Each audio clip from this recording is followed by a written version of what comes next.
The content of this podcast is provided for general informational purposes only and is not intended as, nor should it be considered a substitute for professional medical advice.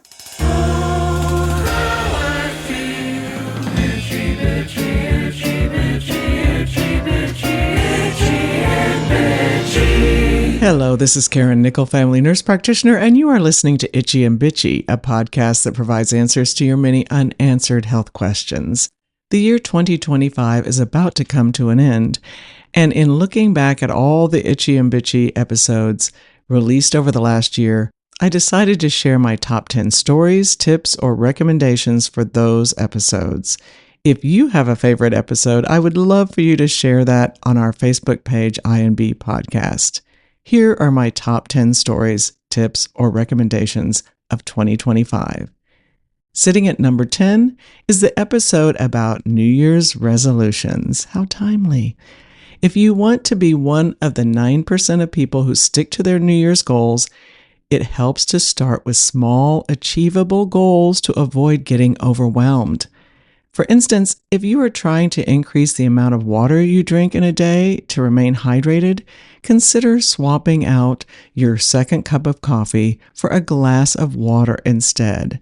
And I am currently drinking my second cup of coffee.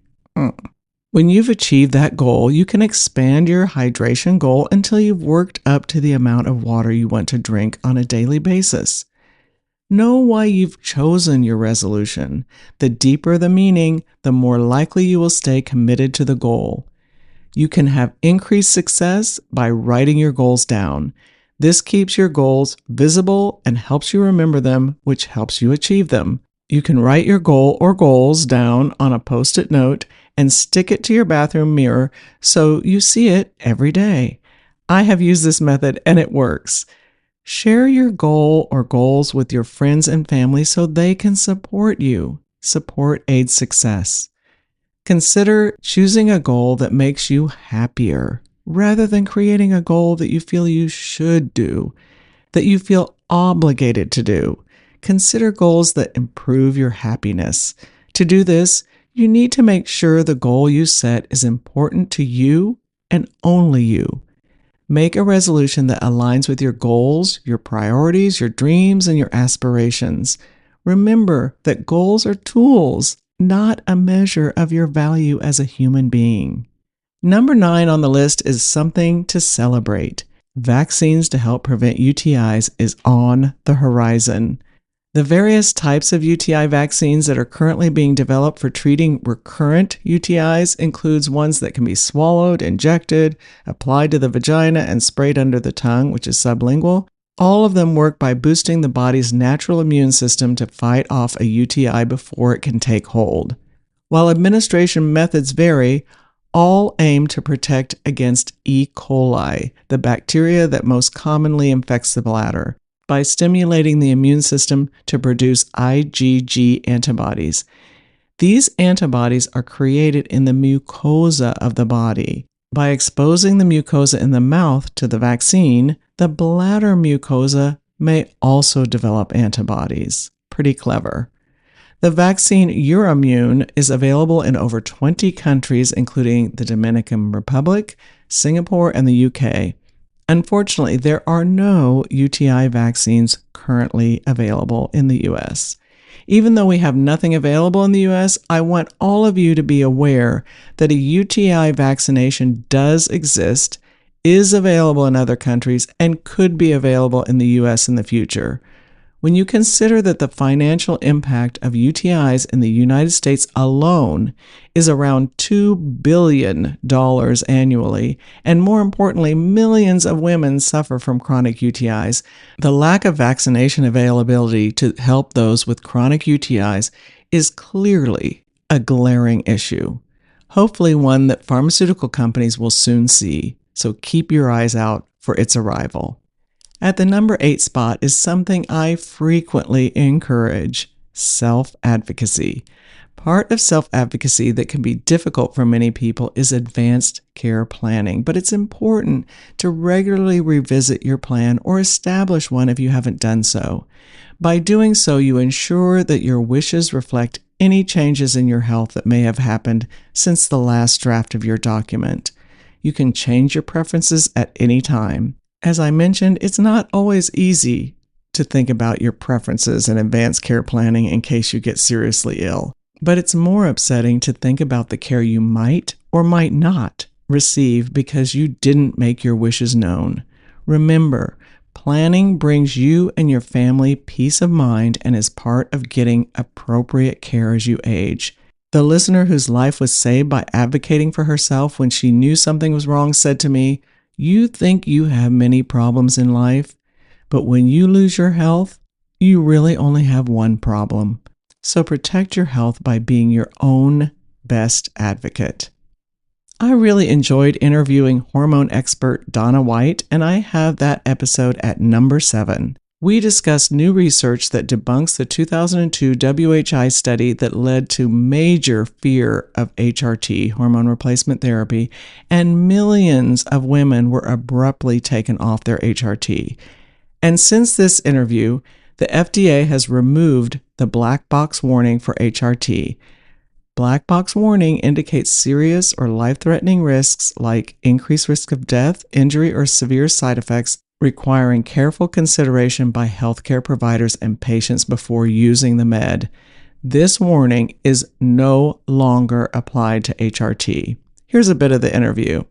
I said to Donna, "In the preface to your book, The Hormone Makeover, you shared seldom heard information of a study that, and I'm quoting from your book, taking estrogen actually helps reduce the risk of getting breast cancer by 33%. So here we are.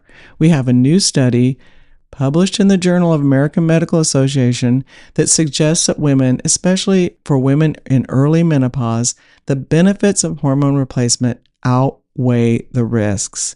Isn't it about time for women to reconsider hormone therapy as a treatment for menopause? And I have a theory, but why do you think this type of information isn't shared with women?" And Donna replied, "Well, what you're referring to is that study that came out in 2002, the Women's Health Initiative, and it was stopped early because the women were getting breast cancer and increased risk of stroke and heart disease. And so they stopped it 5 years early, and the media played it up. Overnight, HRT use dropped like 46%, and the docs were like, 'Oh, sorry, no more hormones, you're on your own.' And that wasn't right." So that was back in 2002, and yes, it scared everybody. However, what the media didn't tell everybody is what kind of hormones were used in this study. It was estrogen from pregnant mare's urine, Premarin, horse urine estrogen, and synthetic progestins.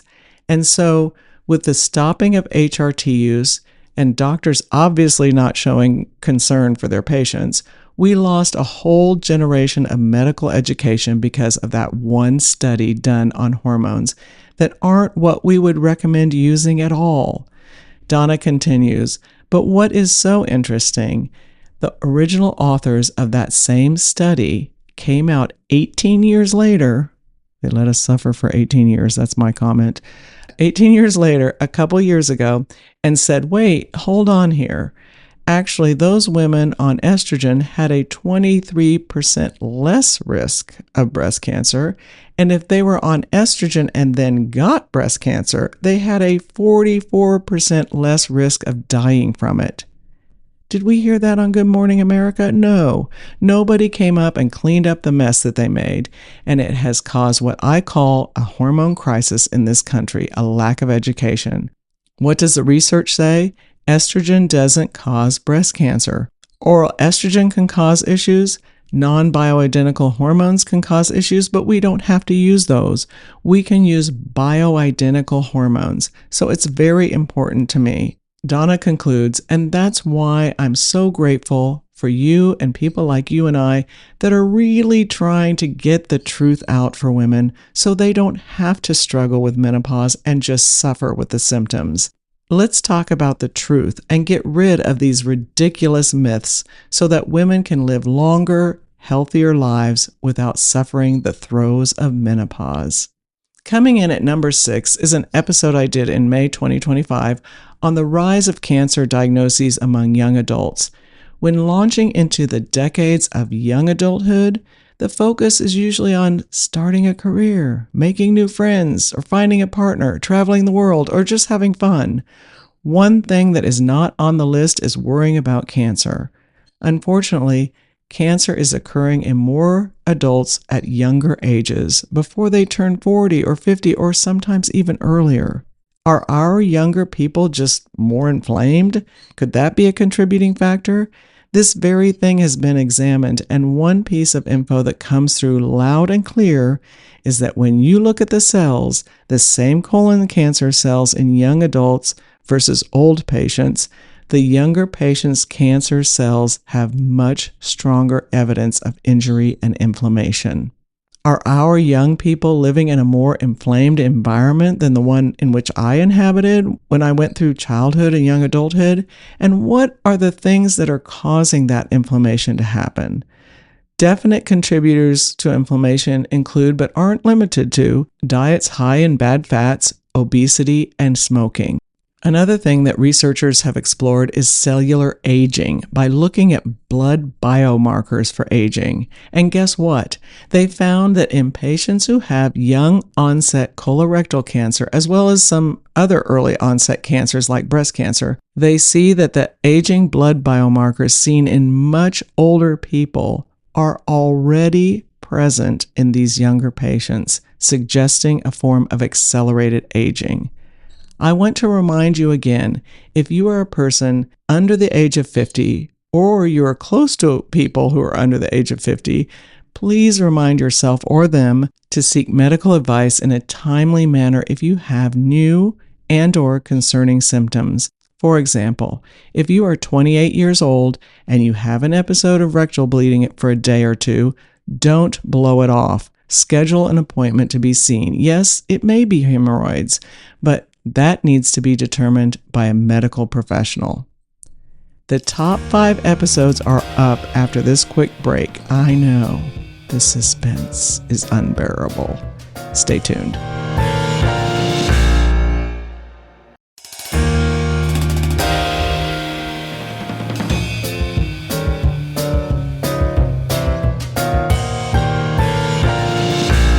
Welcome back, everyone. At number 5 is my episode on face taping, which included info on all types of face taping. Frownies are considered the original wrinkle patch and is a simple flesh-colored adhesive that claims the same skin plumping benefits as Botox, only without the needle. Frownies first came into the public eye in the 1950 film Sunset Boulevard, when silent film star Gloria Swanson was getting ready for her close-up wearing the patches. I used Frownies, not back in the 1950s, not that far back, but I did use them for a while in the 1980s, which is far back enough. But I didn't stick with it, unfortunately, and that is not an intentional pun.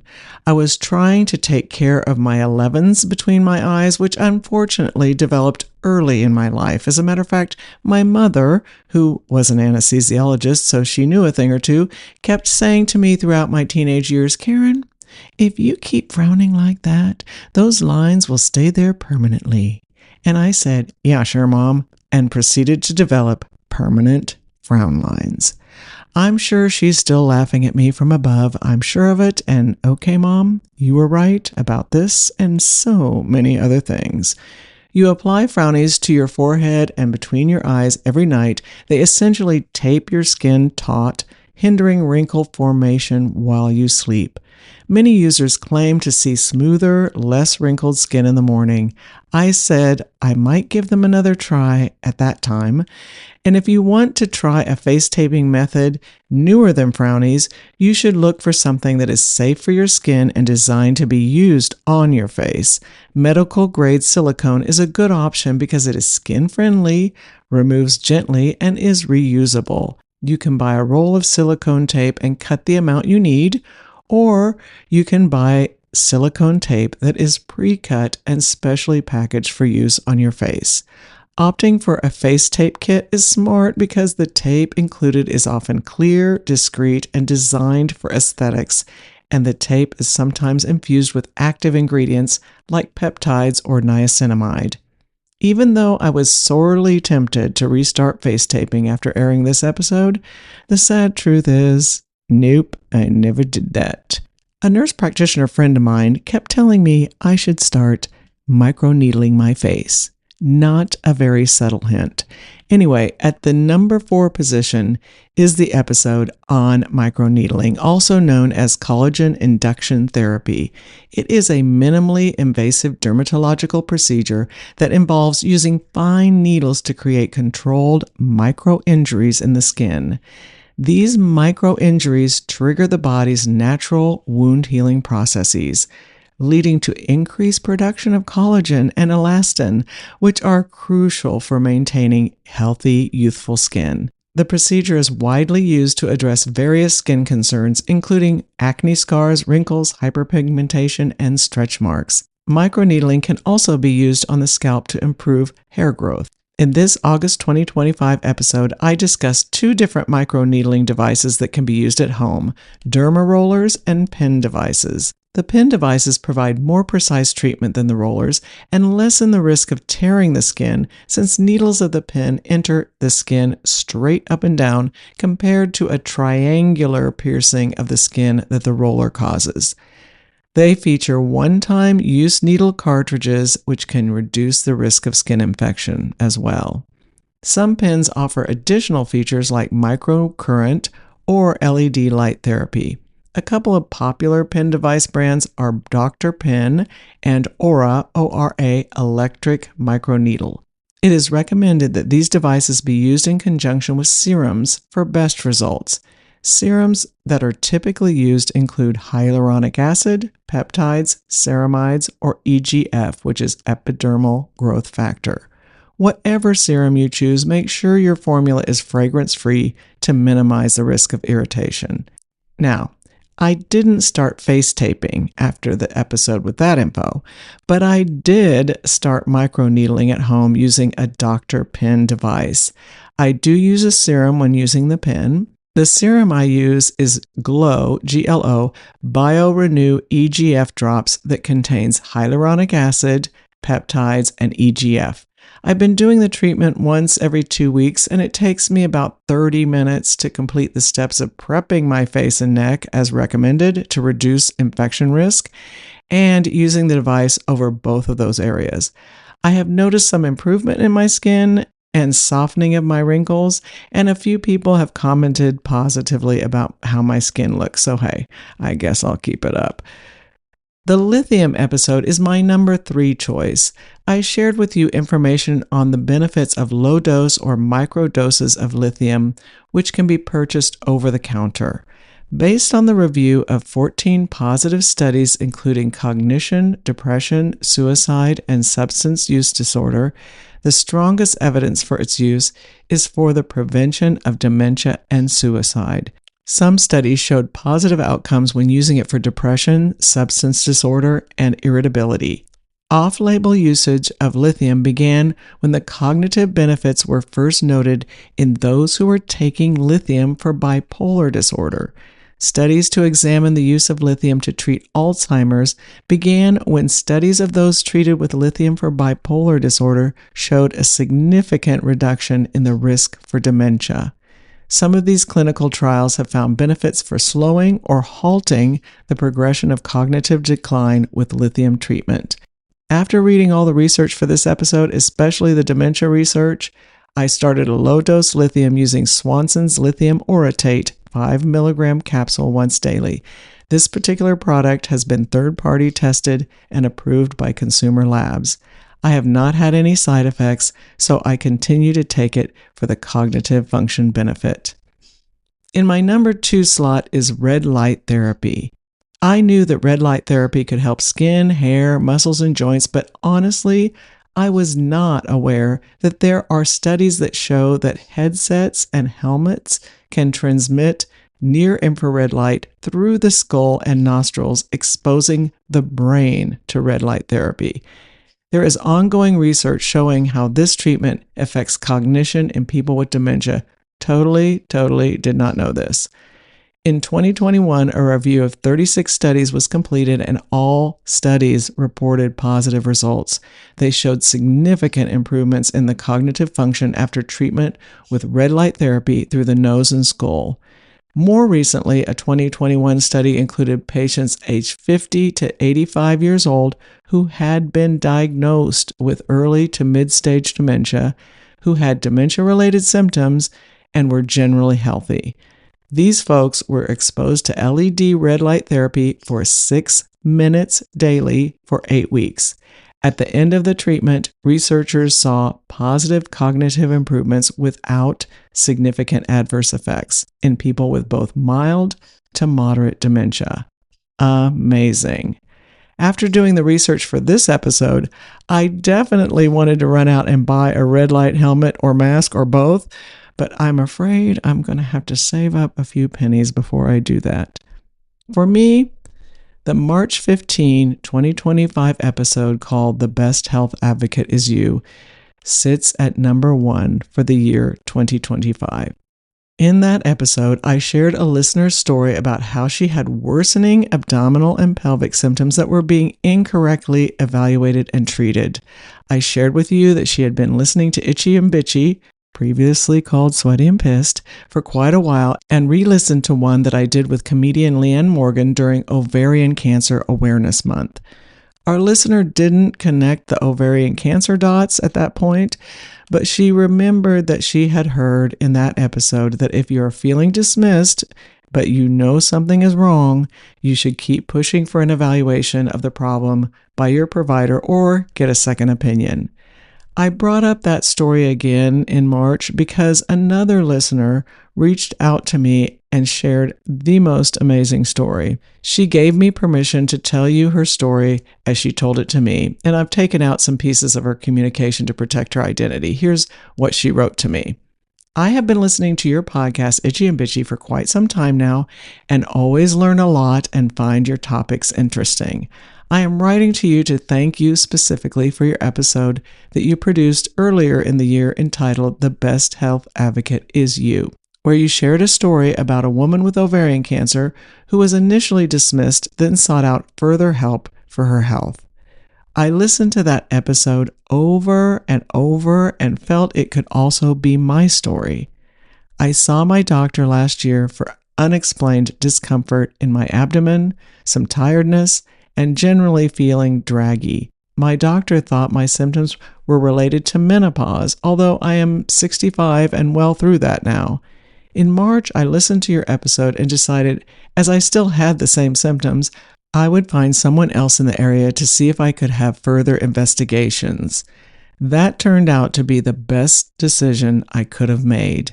To cut a long story short, sort of, she says, I was diagnosed with grade 1A ovarian cancer and had successful surgery.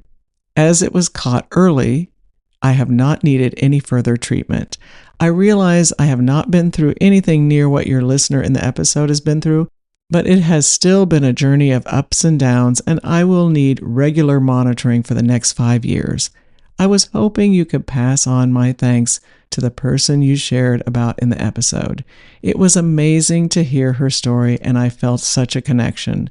It was brave of her to share something so personal, and by doing so, it may have saved my life. I certainly hope she is doing well now. I also want to thank you for all the Itchy and Bitchy episodes. They have made a difference in my life. Keep up the great work, and thank you again. Every time I read her words, tears spring from my eyes. Just an update. Both listeners have had some ups and downs since the airing of that episode, but are currently doing well overall. The two have connected, and they provide a source of support for one another.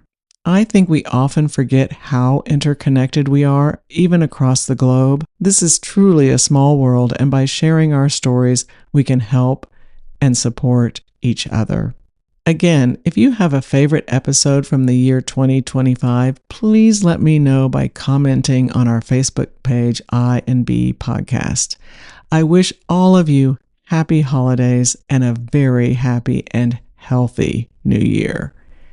Many thanks to all of you for listening. Wherever you listen to this podcast, please leave a review and rate the podcast. Those reviews and ratings really do matter. Also, make sure you follow the show so that it will be automatically downloaded. That matters too. I encourage you to visit our Facebook page, IMB Podcast, where you can give us a like and leave comments or questions for me or state your favorite episode in 2025. Our website is itchyandbitchy.com, where there are blogs with some of our subjects available for you to read. Thank you to Forrest Winsel, my son, our producer and composer of our theme music, and the person who does all the behind-the-scenes work to make this podcast possible. Thank you, Forrest. Forrest continues to thrive at Peabody Music Conservatory and is heading into his final semester of the master's program. Wow, that went by fast. If you want to listen to what he is creating, you can go to his website, forrestwinsel.com.